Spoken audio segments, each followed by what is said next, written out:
Then came Minsk, and especially Minsk II, which, by the way, was modeled on South Tyrolean autonomy.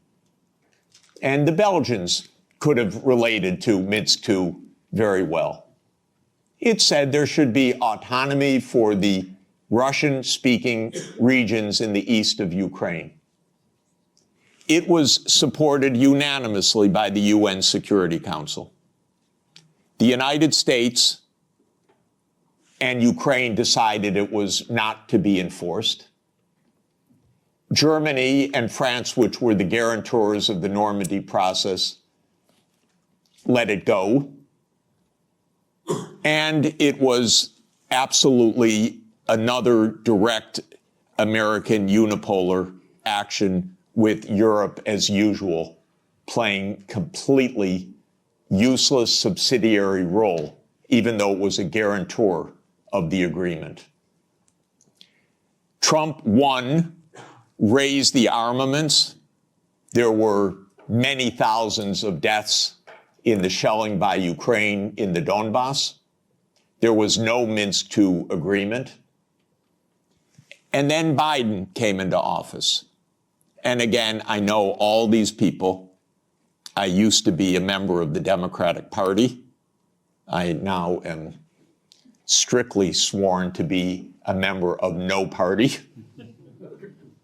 because both are the same anyway, and because this is, the Democrats became complete warmongers over time, and there was not one voice about peace, just like most of your parliamentarians, the same way. So at the end of 1991, Putin put on the table a last effort in two security agreement drafts, one with Europe and one with the United States. The U.S. put on the table December 15th, 2021. I had an hour call with Jake Sullivan in the White House begging, Jake, avoid the war. You can avoid the war. All you have to do is say NATO will not enlarge to Ukraine. And he said to me, oh, NATO's not going to enlarge to Ukraine. Don't worry about it. I said, Jake, say it publicly. No, we can't say it publicly. Say, Jake, you're going to have a war over something that isn't even going to happen? He said, don't worry, Jeff, there will be no war. These are not very bright people. I'm telling you, if I can give you my honest view, they're not very bright people. And I've dealt with them for more than 40 years. They talk to themselves. They don't talk to anybody else. They play game theory. In non-cooperative game theory, you don't talk to the other side. You just make your strategy. This is the essence of game theory. It's not negotiation theory. It's not peacemaking theory.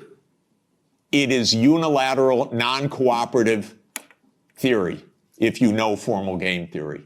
That's what they play. It started at the Rand Corporation. That's what they still play. In 2019, there's a paper by Rand, How Do We Extend Russia?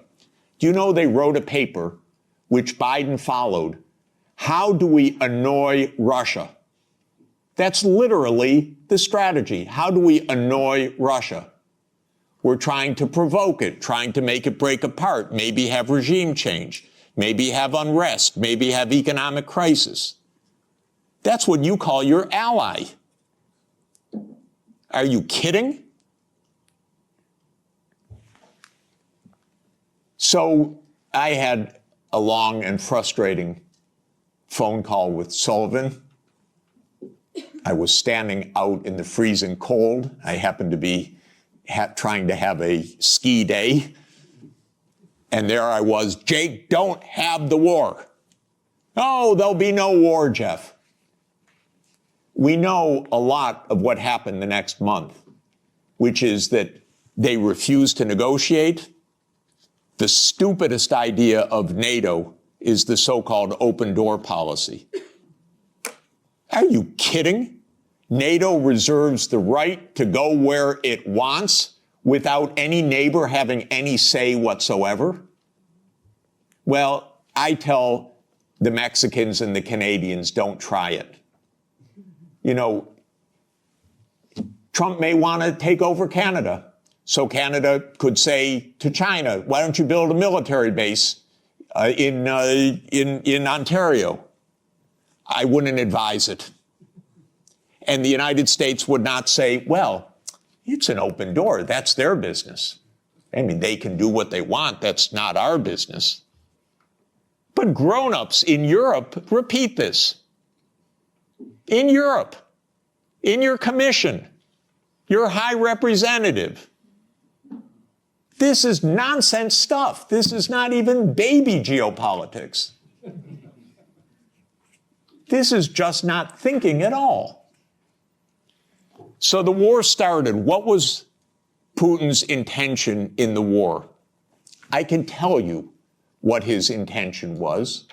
It was to force Zelensky to negotiate neutrality. And that happened within 7 days of the start of the invasion. You should understand this, not the propaganda that's written about this. Oh, that they failed and he was going to take over Ukraine. Come on, ladies and gentlemen, understand something basic. The idea was to keep NATO, and what is NATO? It's the United States, off of Russia's border. No more, no less. I should add one very important point. Why are they so interested? First, because if China or Russia decided to have a military base on the Rio Grande or in the Canadian border, not only would the United States freak out, we'd have war within about 10 minutes, but because the United States unilaterally abandoned the anti-ballistic missile treaty in 2002 and ended the nuclear arms control framework by doing so. And this is extremely important to understand. The nuclear arms control framework is based on trying to block a first strike. The ABM treaty was a critical component of that. The U.S. unilaterally walked out of the ABM treaty in 2002. It blew a Russian gasket. So everything I've been describing is in the context of the destruction of the nuclear framework as well. And starting in 2010, the U.S. put in Aegis missile systems in Poland and then in Romania. And Russia doesn't like that. And one of the issues on the table in December and January, December 2021, January 2022, was, does the United States claim the right to put missile systems in Ukraine? And Blinken told Lavrov in January 2022, the United States reserves the right to put missile systems wherever it wants. That's your putative ally. And now let's put intermediate missile systems back in Germany. The United States walked out of the INF treaty unilaterally in 2019. There is no nuclear arms framework right now. None. When Zelensky said in 7 days, let's negotiate, I know the details of this exquisitely because I've talked to all the parties in detail. Within a couple of weeks, there was a document exchanged that President Putin had approved, that Lavrov had presented, that was being managed by the Turkish mediators. I flew to Ankara to listen in detail to what the mediators were doing. Ukraine walked away unilaterally from a near agreement. Why? Because the United States told them to. Because the UK added icing to the cake by having Bojo go in early April to Ukraine and explain. And he has recently, and if your security is in the hands of Boris Johnson, God help us all. Keith Starmer turns out to be even worse. It's unimaginable, but it is true. Boris Johnson has explained, and you can look it up on the website, that what's at stake here is Western hegemony. Not Ukraine, Western hegemony. Michael and I met at the Vatican with a group in the spring of 2022, where we wrote a document explaining nothing good can come out of this war for Ukraine.